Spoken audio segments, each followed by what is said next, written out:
성경에 용사하면 떠오르는 인물 중에 하나가 여기 나오는 기드온이죠. 여러분한테 한번 질문하고 싶은데 요즘의 전쟁은 어떤 전쟁일까요? 요즘에 발생하는 전쟁은 어떤 전쟁일까요? 이전에는 여기 있는 것처럼 칼과 창과 방패로 싸웠어요. 그죠? 그리고 1차 대전, 2차 대전 그 시기에는 총과 칼과 비행기, 대포, 심지어 이제 핵무기까지 나왔죠. 자, 그럼 저희가 지금 이 시대에 살고 있는 전쟁은 무엇으로 우리 삶에 영향을 미치고 있을까요? 무엇 같으세요? 여러분 책에 화폐 전쟁이라는 책을 들어보신 적 있으신가요? 또 문화 전쟁이라는 그런 얘기 들어보신 적 있나요? 그리고 경제 전쟁이라는 것을 혹시 들어보신 적 있으신가요? 비록 칼과 창과 총을 쏘지 않지만 우리는 아직도 여전히 문화 속에서 경제 속에서 그런 전쟁이 물밀듯하게 보이지 않지만 이루어지고 있다는 거죠. 한 가지 예를 들자면 우리나라에 시급하게 하고 있는 전쟁은 아마도 차별금지법이라고 할 수 있을 거예요. 우리는 지금 이 기드온처럼 알지만 굉장히 위기의 시기를 가지고 있어요. 한번 우리가 상상을 해볼까요? 만약에 차별금지법이 통과가 됐어요. 자, 그러면 교회에서나 누군가가 동성애라고 얘기하는 순간에 그러면 이미 불법이 되기 때문에 그 자리에 쓸 수 없는 거죠. 다 이제 끌려가겠죠. 그러면 우리는 그들이 듣지 못하는 어딘가에 숨어서 조용히 이건 불법이야 이렇게 얘기할 수밖에 없는 거예요. 왜 그런 일이 발생할까요? 하나님 앞에 바르게 살지 않고 죄를 범하면서 이 시대와 이분에 점점 내가 섞여 살다 보니까 죄가 죄인 줄 모르면서 점점 우상을 섬기게 되는 거예요. 세상의 쾌락을 섬기게 되는 거죠. 돈을 사랑하게 되는 거죠. 그리고 점점 하나님을 멀리하게 되는 거예요. 그때 우리가 지금까지 봤던 것처럼 하나님께 대적을 일으키시죠. 우리가 하나님의 그 소중한 가치를 잃어버리게 되는 거예요. 그래서 차별금지법, 동성애마저도 타협해 버리는 거죠. 그러면 우리는 점점 이제 하나님의 진리를 찾는 사람들은 점점 쫓겨가기 시작하는 거예요. 구석에서 조용한 집에서 모여서 소리 안 나게 찬양하면서. 정말 이런 시대가 올까 정말 두렵습니다. 그러면 이렇게 얘기하는 거죠. 하나님이 정말 살아계신가요? 이스라엘을 그 애굽에 출애굽시켜서 가나안 땅에 베푸셨던 하나님, 이사와 기적을 베푸셨던 하나님이 도대체 어디에 계신 건가요? 우리가 꼭 이렇게 숨어서 예배를 드리면서 이렇게 해야만 되나요? 왜 하나님 이렇게 만드셨어요? 왜 이런 일을 우리가 겪어야만 하나요? 라고 고백할 수밖에 없는 거예요. 근데 그것이 바로 이 기드온한테 일어나고 있었던 거예요. 기드온은 지금 현재 이 밀을 타작하는데 밀을 타작하는 곳에서 하는 것이 아니라 포도즙 틀에서 이 밀을 하고 있었어요. 왜 그런 거죠? 이스라엘 백성들이 하나님 앞에 죄를 범하면서 7년 동안 다시 하나님께서 미디안을 일으켜서 이스라엘을 이제 다스리게 이게 억압하게 합니다. 이스라엘 여러분 메뚜기 떼를 TV에서 보신 적 있으신가요? 메뚜기 떼를 촬영하는 거 보면은 이 화면에 진짜 그 먼지줄은 꽉 차가지고 있는 거예요. 이 미디안 사람들이 메뚜기 떼와 같이 자기들 짐승과 장막을 가져와서 해변에 무수하게 해놓고는 이제 종자 이렇게 뭔가 뿌릴 때가 되면 이 찾아와가지고 싹 걷어가 버리는 거예요. 모든 양과 나귀와 그 짐승들을 싹 가져가 버리는 거예요. 그러다 보니까 이 이스라엘 백성들은 먹을 게 없는 거예요. 이들을 피해서 산으로 도망가서 움막을 짓고 굴을 파서 거기서 지내는 거예요. 혹이라도 이 밀을 타작하는 것이 발견이 되면 이들이 와서 빼앗길까봐 보이지 않는 이 포도주 틀, 원래 이것은 실외에서 해야 되는데 실내에서 먼지가 많이 나겠죠. 그렇게 하는 거예요. 그런 상황이 되는 겁니다. 그러다 보니까 이스라엘 백성이 부르짖게 되는 거예요. 하나님 도와주세요. 정말 너무나 많이 수탈을 당하고 억압을 당해서 도저히 살 수 없습니다. 하나님 도와주세요라고 하는 겁니다. 그때 이 천사 하나님께서 이제 이 상수리 나무에서 이 기드온한테 찾아가는 겁니다. 기드온이라는 이름은 나무 자르는 사람이라는 이름이에요. 이 하나님의 사자가 왔을 때에 기드온이 얘기하죠. 문장 볼까요? 하나님은 평범한 사람을 큰 용사로 사용하십니다. 우리 같이 한번 따라해 보겠습니다. 하나님은 평범한 사람을 큰 용사로 사용하십니다. 시작. 먼저 바꿔서 하나님은 평범한 나를 큰 용사로 사용하십니다. 시작. 여러분 믿으십니까? 아멘. 하나님의 사자가 기드온한테 찾아왔을 적에 기드온이 얘기합니다. 저는 내세울 곳이 없습니다. 저희 집안은 모든 지파 중에서도 가장 약한 지파고 또 저희 집안은 그 므낫세 지파 중에서도 가장 낮은 약한 지파고요. 저는 집안에서조차도 가장 약한 사람입니다. 라고 이 기드온을 고백하는 거예요. 여러분 기드온은 우리가 알고 있는 큰 용사의 모습이라기보다 숨어서 들키지 않기 위해서 밀을 재배했었던 타작했었던 사람이고 하나님의 천사가 와서 말하기를 여호와의 사자가 기드온에게 나타나 이르되 큰 용사여 여호와께서 너와 함께 하시다 라고 얘기했을 적에 우리 집안은 너무나 약하고 나는 집안에서도 가장 약한 사람입니다. 겸손의 표현이지만 다른 말로 얘기하면 저는 할 수 없어요. 저는 못할 것 같아요. 라고 얘기하고 있는 거죠. 제가 말씀드린 것처럼 하나님을 만나기 전에 이 기도는 어떤 마음을 품고 있었냐면 하나님이 나와 함께 하시면 어떻게 이런 일이 발생할 수 있습니까? 나는 지금 어려움에 처해 있습니다. 라고 얘기하고 있는 거예요. 그리고 하나님, 내가 우리 부모로 들었던 하나님은 출애굽하면서 놀라운 이사와 기적을 베풀었는데 지금 제 눈에는 현실 속에는 도저히 찾아볼 수가 없습니다라고 얘기하고 있는 거야. 자, 저와 여러분의 삶 속에서 출애굽했던 하나님의 그 놀라운 기적의 하나님, 이사의 하나님을 여러분 체험하고 계신가요? 여러분의 삶 속에서 그 하나님이 네 하나님이야 라고 고백할 수 있나요? 이 기도는 지금 그것이 마치 동화 속의 얘기처럼 들리는 거예요. 마치 소설책의 얘기처럼 들리는 거예요. 하나님은 분명히 출애굽하신 놀라운 이사와 기적의 하나님이었는데 도대체 어디 계십니까? 라고 얘기하고 있는 거예요. 하나님의 사자가 얘기했을 적에 하나님의 사자가 큰 용사여 일어나라고 얘기했을 적에 그렇게 반문하고 있는 거예요. 그러면서 하나님은 우리를 버리셨습니다. 하나님의 원망을 하고 있는 거예요. 자기 이 현실 속에서 이 너무나 피해 살고 두려워하고 있고 숨어서 살고 있는 너무 초라한 이 모습 속에서 하나님 앞에 심지어 원망까지 마음에 들고 있었던 상황인 거예요. 혹시 여러분은 살면서 하나님 앞에 하나님 살아계시면 정말 이래서는 안 되시는 거예요. 내가 너무 정말 힘들고 어려운데 나를 버리신 거 아니냐고 원망해 보신 적 있으신가요? 바로 그러한 상황이 있었던 거죠. 근데 하나님이 기도를 바라보는 관점은 틀렸어요. 이 기도는 자신의 열등감이 있었지만 하나님은 그게 아니었어요. 하나님은 큰 용사여 일어나라 라고 하고 있는 거예요. 사실 기도원의 입장이나 저와 여러분의 입장이 틀린 건 아니에요. 거의 비슷비슷해요. 기도원이 큰 용사였기 때문에 큰 일을 한 게 아니었다는 거예요. 기도원이나 저나 여러분이나 하나님의 사자가 보내서 큰 용사 일어나라. 사실 저는 배운 것도 별로 없고요. 돈도 별로 없고 제가 할 수 있는 일도 별로 없는데요. 기도원하고 똑같은 거예요. 근데 하나님은 큰 용사여 일어나라 라고 얘기하고 있는 거예요. 그러면서 말씀하시기를 네가 미디안 사람 치기를 한 사람 치듯이 하리라 라고 얘기하고 있다는 거예요. 주님 말씀하고 있는 거예요. 저와 여러분한테 큰 용사여 일어나라. 너희가 이 시대에 한 민족을 한 사람 치듯이 치리라 라고 말씀하고 있는 거예요. 하나님을 만났을 때 기도원이 어떻게 했죠? 기도원이 표징을 구합니다. 정말 나에게 말씀하시는 것이 하나님이신지 알게 해주세요 라고 얘기하는 거예요.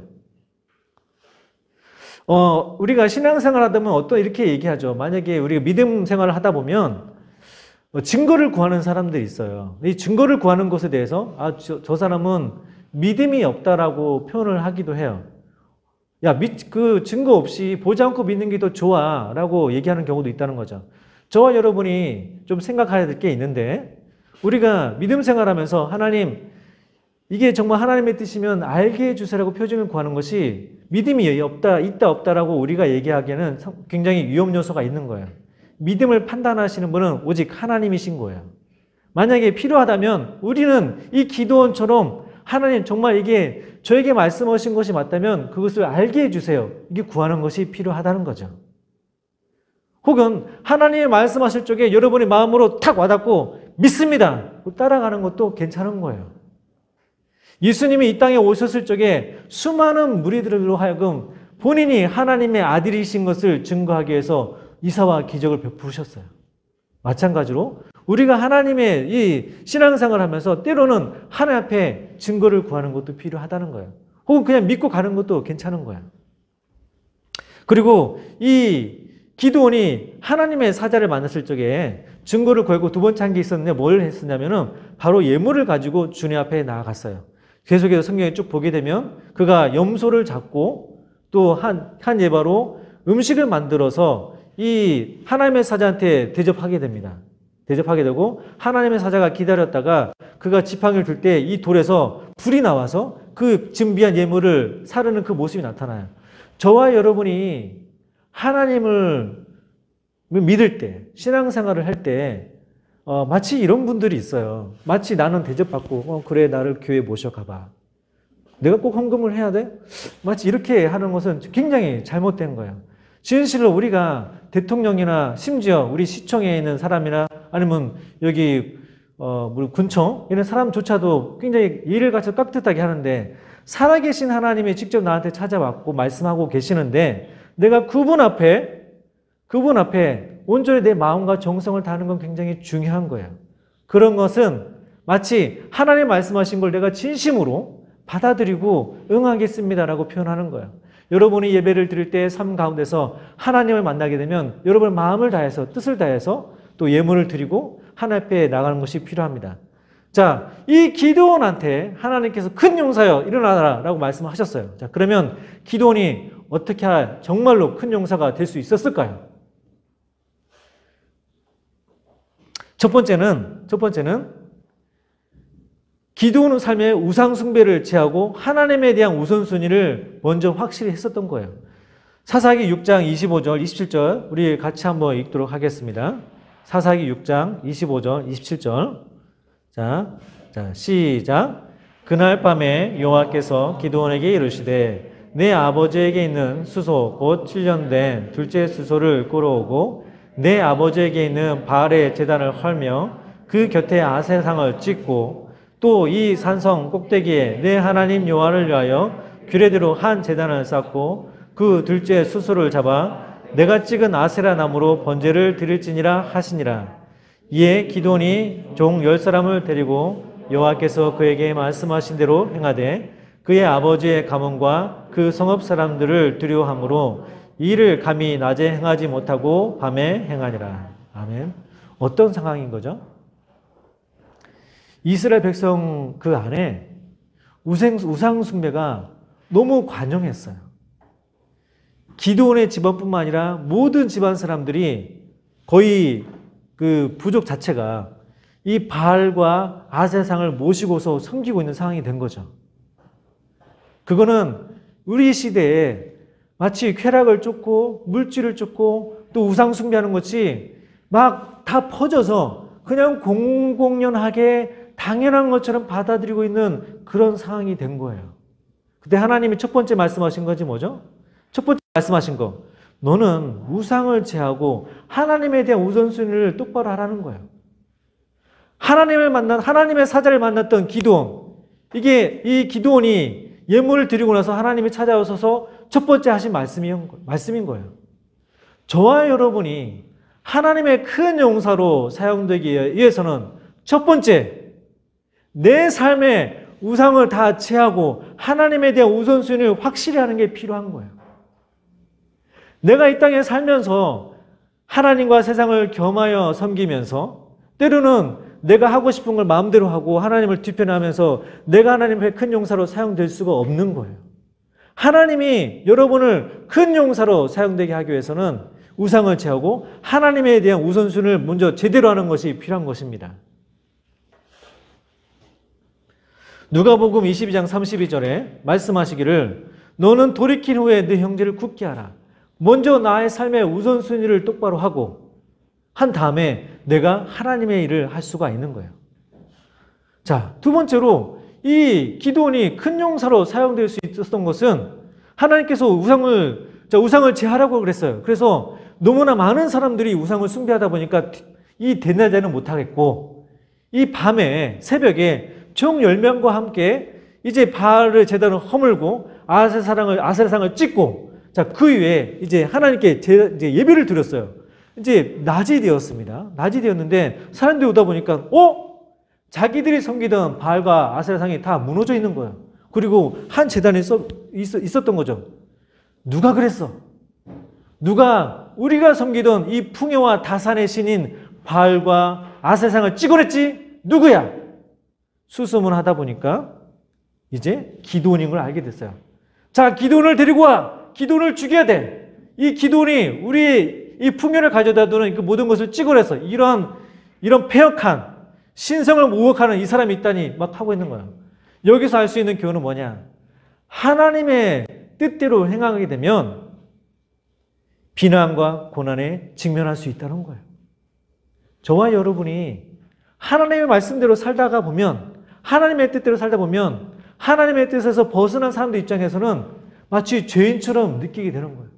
마치 비난을 받게 되고 고난을 당할 수가 있다는 거예요. 그런데 하나님은 분명히 말씀하셨어요. 신명기 13장 12절 15절에 말씀하시기를 율법을 범하고 우상을 숭배한 자는 반드시 죽이리라 라고 말씀하셨는데 적반하장이 된 거죠. 오히려 하나님 앞에 징벌을 받고 죽임을 당해야 될 자들이 오히려 그들이 하나님의 말씀대로 실천하고 있는 자들을 죽이려고 달려드는 거예요. 저와 여러분이 하나님의 말씀에 실천하기 위해서는 이러한 것을 알고서 하는 것이 필요한 거예요. 저와 여러분이 하나님의 말씀대로 실천하게 되면 이 비난과 고난에 직면할 수 있다는 걸 또 알아야 돼요. 그리고 이 기드온이 큰 용사로 쓰임받을 수 있었던 것은 우리 사사기 6장 3, 4절 우리 같이 한번 읽습니다. 자, 시작. 여호와 영이 기드온에게 임하시니 아비에셀이 그 뒤를 따라 부름을 받으니라.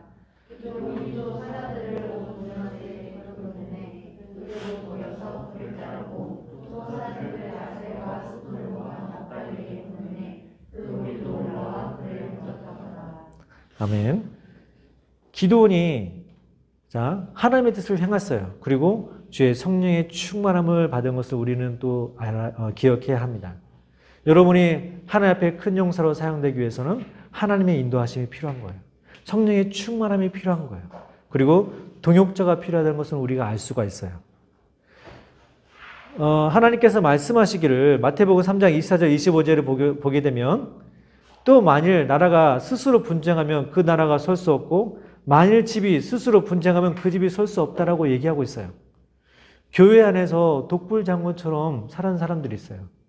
하나님은 말씀하시기를 너희는 하나 된 것을 힘써 지키라고 말씀하고 있어요. 우리 히브리서 10장 24절 25절 우리 같이 한번 읽도록 하겠습니다. 자, 시작. 선행을 격려하며 모이기를 패하는 어떤 사람들의 습관과 같이 하지 말고 오직 권하여 그날이 가까움을 볼수록 더 그리하자. 사단은 저와 여러분 이 교회 공동체를 계속 찢어놓으려고 하고 있어요. 분열시키려고 하는 거죠. 그리고 힘을 빼려고 하는 거예요. 힘을 약화시키려고 하는 거죠. 흐트러뜨리려고 하는 거죠. 하나님은 말씀하시죠. 너희는 성령에 충만하라고. 그리고 서로 돌아보아서 사랑과 사랑을 격려하라고. 또 그날이 가까운 볼수록 더 그리하라고 얘기하고 있는 거예요.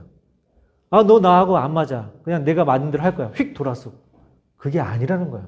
이때일수록 더 모이기 힘쓰고 기도하기 힘쓰고 힘을 모아서 하나님의 일을 하라는 거예요. 하나님의 일을 할 때 때로는 비난을 받고 고난을 받을 때 서로 위로하고 격려하고 함께 힘을 모아서 하나님의 일을 하라고 주님 말씀하고 있는 거예요. 그리고 하나님께 기도하면서 하나님 이것이 맞습니까? 우리 여러분 기드온이 하나님께 증거를 구한 게 있었어요. 이 양털 솜을 가지고서 이게 만약에 하나님의 뜻이면은 이 양털 솜에만 이슬이 맺게 해주세요. 라고 기도한 거 여러분 기억하시나요? 하나님께서 기도한 큰 용사 일어나라. 넌 미디안과 싸우라. 하니까 하나님께 먼저 증거를 구합니다. 그래서 하나님 이 많은 마당에 있는데 이 양털에만 이슬이 맺게 해주세요. 했는데 정말 그렇게 됐어요. 그리고 기드온이 다시 한번 증거를 구하죠. 하나님 노하지 마세요. 한 번만 더 증거를 구하는데 이제는 다른 곳에만 이슬이 있게 하시고 이 양털에는 이슬이 없게 해주세요라고 기도합니다. 근데 그 다음날 정말 놀랍게도 모든 곳에는 이슬이 있는데 이 양털에 이슬이 없는 거예요. 마찬가지예요. 우리가 하나님의 뜻을 구하며 성령의 충만함과 이것이 하나님의 뜻인지 아닌지를 하나님께 구하면서 가는 것이 필요한 거예요. 이게 하나님의 뜻일까 말까 고민할 필요가 없고 하나님께 구하는 것이 필요한 거예요. 이러할 때 세밀하게 도우시는 하나님께서 필요할 때마다 기둥을 도우시는 겁니다. 말씀을 마무리하고자 합니다. 기드온은 소심하고 나약해 보이는 보통 사람과 불과하였지만 하나님의 사자는 그를 큰 용사라고 호칭하게 됩니다. 여호와께서 그와 함께 하심으로 큰 용사가 될 수 있다는 의미에서 이러한 호칭을 사용한 것입니다. 기드온은 자기 자신의 미약한 힘을 하나님께 하소연했지만 하나님께서는 당신이 그와 함께 하심으로 말미암아 미디안을 능히 이길 수 있을 것이라고 분명히 말씀해 주시고 계십니다. 자신과 함께 하시는 하나님의 능력을 의지하고 가라고 말씀하신 것입니다. 하나님의 부르심에 응답하여 순종하여 갔던 기드온은 평범한 사람이었지만 이스라엘을 미디안의 손에서 구원하는 민족의 영웅으로 큰 용사로 사용되었습니다. 오늘 하나님의 부르심에 나는 약하지만 능력 주시는 하나님을 의지하며 하나님과 함께하는 강한 용사로 일어나 하나님의 뜻을 이루는 데 사용되는 귀한 하나님의 자녀가 되시기를 예수님 이름으로 축복합니다. 기도합니다.